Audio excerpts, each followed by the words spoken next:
ఇప్పుడిప్పుడే ఇంటర్మీడియట్ని చాలా బాగా కష్టపడి సక్సెస్ఫుల్గా మీరు ఫేస్ చేసి ఎంసెట్లో మంచి ర్యాంక్ తెచ్చుకొని ఇంకా నెక్స్ట్ 4 years ఆఫ్ మీ యొక్క బీటెక్ లైఫ్ని ఎంతో బాగా ఇమాజిన్ చేసుకుంటారు. Okay, it's absolutely fine.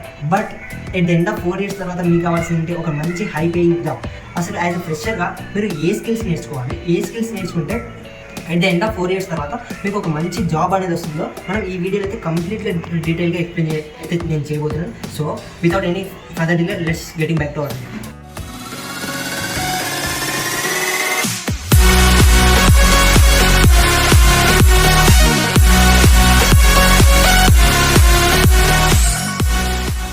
Almost అందరు పేరెంట్స్ అండ్ స్టూడెంట్స్కి ఉండేది ఏంటంటే బీటెక్ అంటే it's a professional degree and at the end of 4 years తర్వాత వీళ్ళు ఖచ్చితంగా బీటెక్ చేస్తే ఒక జాబ్ తెచ్చుకుంటారు అనే ఇమాజిన్లో ఉంటారు.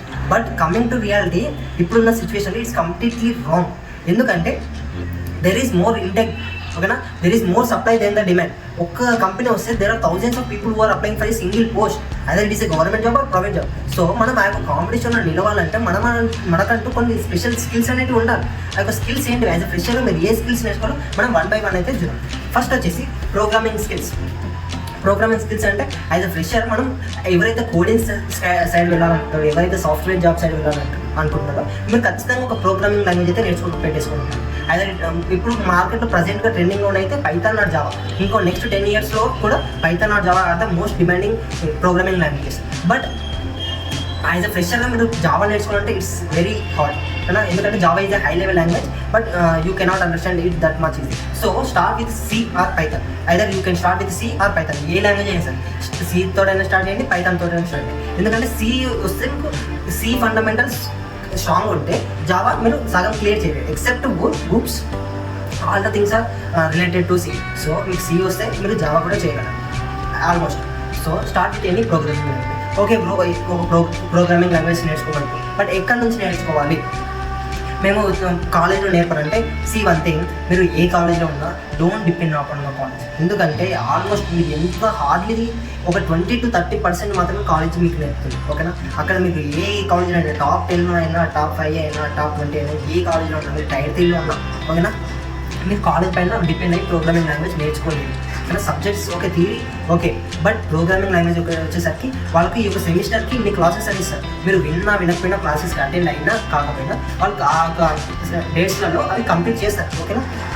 సో ఇక్కడ మీకు ఇంటర్ లాగా స్పూన్ ఫీడింగ్ అనేది ఉండదు. ఎవ్రీ కాన్సెప్ట్కి మీకు చాలా క్లియర్ ఎక్స్ప్లెయినింగ్ అనేది కాలేజ్లో ఉండదు. బట్ ఎక్కడి నుంచి నేర్చుకోవాలి అంటే one thing, there are multiple resources available in the market today on the internet, ఓకేనా.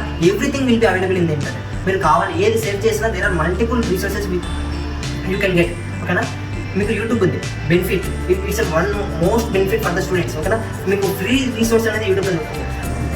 Okay, go to YouTube and search any language, ఓకేనా. మీరు సి స్టార్ట్ చేశారనుకోండి, సి లాంగ్వేజ్ టైప్ చేయండి. మీకు అక్కడ స్టార్టింగ్ ఫ్రమ్ ద ఫండమెంటల్స్ నుంచి last end దాకా ఉంటుంది, ఓకేనా. అలా ఒక 2-3 లెక్చరర్స్ వినండి. మీకు మీ యొక్క అండర్స్టాండబిలిటీకి ఎవరిది మ్యాచ్ అవుతుంది, ఎవరి టీచింగ్ మ్యాచ్ అవుతుందో చూసి వాళ్ళ యొక్క కంప్లీట్ ప్లేలిస్ట్ అనేది మీరు చూడాలి, ఓకేనా. మీకు ఎవరిది బాగా అర్థమవుతుంది వాళ్ళది సెలెక్ట్ చేసుకొని వాళ్ళది మొత్తం ఫాలో కండి. ఓకే, మీరు నేర్చుకుంటారు. ఈ విధంగా మీరు యూట్యూబ్లో చూసి నేర్చుకున్న తర్వాత you should have to implement it actually.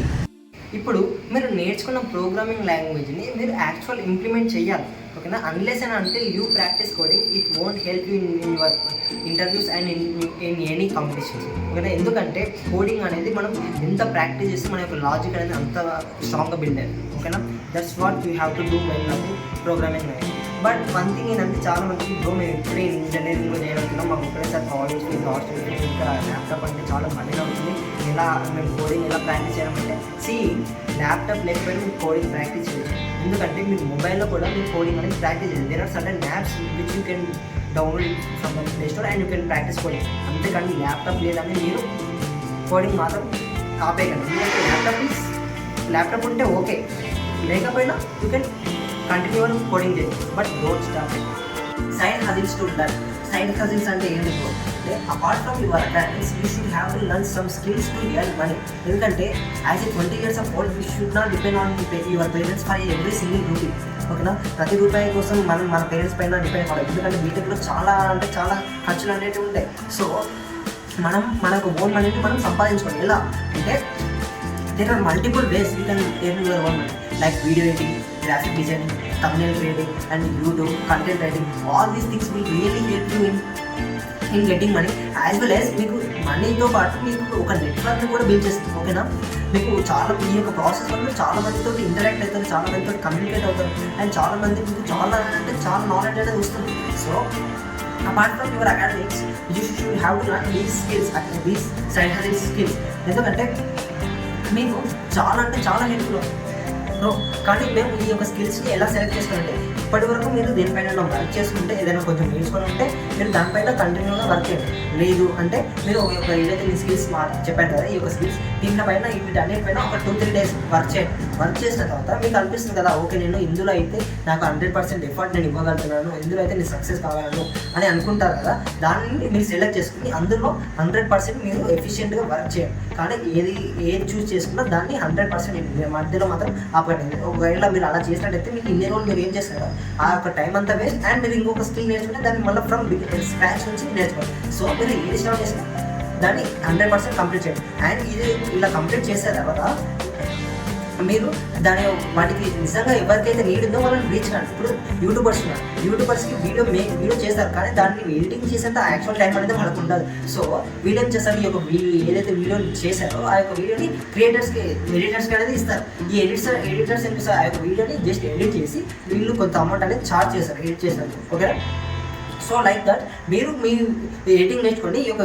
క్రియేటర్స్ని reach అయిన తర్వాత ఏం చేయాలి, నేను మీ యొక్క వీడియోని ఈ విధంగా ఎడిట్ చేస్తాను, సో నాకు దీనికి ఇంత ఛార్జ్ అవుతుందని మీరు you can directly charge based on your video editing. So that's how you can make money by learning side hustles.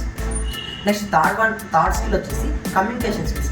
It is a very important skills apart from your academics. ఎందుకంటే మన దగ్గర ఎంత talent ఉన్నా, ఎంత skill ఉన్నా, మనం ఒకరి దాన్ని ఎక్స్ప్రెస్ చేయలేకపోతే then what's the use of having that skill with us. And when we are really facing the interviewer మనకు ఈ యొక్క సైడ్ హజిల్ స్కిల్స్ పైన అంత డిపెండెంట్ అనేది ఉండదు. ఎందుకంటే ఈ యొక్క స్కిల్స్ మనకు ఇంటర్వ్యూలో హెల్ప్ చేయవు, but communication skills are really helpful for us in any interview. ఓకేనా, మన దగ్గర ఎన్నో ప్రోగ్రామింగ్ స్కిల్స్ ఉన్నాయి, ఎంతో మంచి CGPA ఉంది, బట్ మన దగ్గర మంచి కమ్యూనికేషన్ స్కిల్స్ అనేది లేకపోతే then how can we get a good job. English communication skills అనేది ఎక్కడి నుంచి నేర్చుకోవాలి? It's very simple. మీరు ఇంగ్లీష్ మూవీస్ చూడండి, ఇంగ్లీష్ వెబ్ సిరీస్ చూడండి, మీ యొక్క ఫ్రెండ్స్ తోటి మీకు టైం ఉన్నప్పుడల్లా ఇంగ్లీష్లో మాట్లాడండి. ఓకేనా, ఇలా మీరు 4 years చేస్తే at the end of 4 years మీ యొక్క ఇంగ్లీష్ కమ్యూనికేషన్ స్కిల్స్ అనేవి రియల్లీ గుడ్. ఓకేనా, చాలా అంటే చాలా బాగా ఇంప్రూవ్ అవుతాయి. So this is how you can improve your English skills. CGPA మనం ఏ కంపెనీకి అప్లై చేయాలన్నా ద ఫస్ట్ ఎలిజిబిలిటీ క్రైటీరియా వచ్చేసి CGPA. ఎందుకంటే ప్రతి కంపెనీకి ఒక మినిమం కట్ ఆఫ్ అనేది ఉంటుంది. ఓకేనా, ఈ యొక్క CGPA ఉన్న వాళ్ళు మాత్రమే ఈ యొక్క కంపెనీకి అప్లై చేసుకోవడానికి ఎలిజిబుల్ అనేది ఉంటుంది. So and maximum number of కంపెనీస్కి 75% అనేది ఉంటే సరిపోతుంది, అంతకన్నా ఎక్కువ ఓకే. కానీ 75% అనేది మీరు మెయింటైన్ చేయండి. ప్రతి సెమ్లో 7.5 to 8 ఈ మధ్యలో తెచ్చుకోవడానికి ట్రై చేయండి. Then it's well enough.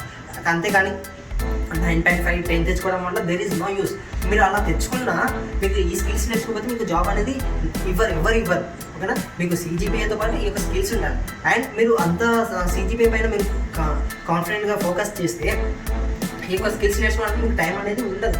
So ఈ యొక్క స్కిల్స్ని బ్యాలెన్స్ చేయాలి, ఎట్ ద సేమ్ టైం మీరు ఈ CGPAని కూడా బ్యాలెన్స్ చేయాలి. So this is how you can learn to manage CGPA. And last step వచ్చేసి ఇన్వెస్ట్మెంట్ అంటే మనం ఏదైతే సైడ్ హజిల్స్ నేర్చుకొని మనీని ఎర్న్ చేస్తున్నామో ఆ యొక్క మనీని ఒక ప్రాపర్ వేలో మనం ఇన్వెస్ట్ అనేది చేయడం నేర్చుకోవాలి. ఇప్పటి నుంచి అసలు ఎక్కడ ఇన్వెస్ట్ చేస్తే మనం ప్రాఫిట్ అనేది వస్తుంది. ఓకేనా, ఎక్కడ మనం మన యొక్క మనీని ఎఫిషియెంట్గా మనం యూటిలైజ్ చేయొచ్చు, ఎలా మనం ప్రాపర్ వేలో మన మనీని యూజ్ చేయొచ్చు. ఇవి యొక్క థింగ్స్ అనేవి మనం ఇప్పటి నుంచి నేర్చుకోవాలి. ఎందుకంటే మనం ఫర్దర్గా మనం శాలరీ వచ్చినప్పుడు కూడా మనం ఎక్కడ ఇన్వెస్ట్ చేయాలి, మనం ఒక మనీని ఎలా కంప్లీట్ డీటెయిల్స్ అనేది మనకు తెలిసి మనం నేర్చుకున్నాను. So this is how you can learn skills as a fresher. I hope this video will be really helpful for you, and subscribe to my channel and stay tuned for next.